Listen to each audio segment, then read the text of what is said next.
Knowledge is an asset. Therefore, it must be managed just like any financial asset. It needs to be inventoried, it needs to be audited. This job is done by the knowledge manager.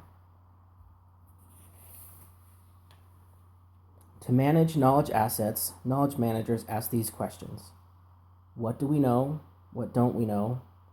Who needs to know what? Who knows what and where are they? What do we learn from outside sources? How do we create our own knowledge? What value do our knowledge assets have? Do we have a knowledge-friendly environment? And once they have the answers to these questions, they take them and they collect them, they identify them, they organize, synthesize, and manage. And then they share organizational knowledge and support all parts of the organization they're working with. To be a good knowledge manager, you need lots of skills and attributes. Some of the most important ones are you have to be an excellent communicator,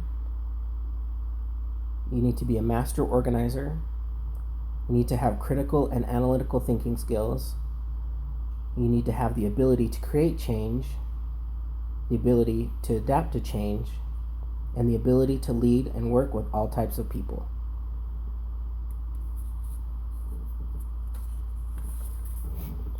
Here are a few current job postings for knowledge managers that I found on the internet today.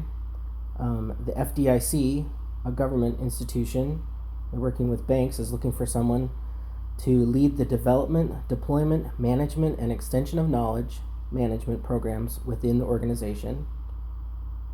Hewlett-Packard is looking for a knowledge manager who can serve as the first point of contact for account teams seeking to identify appropriate experts and critical content to address emerging client needs.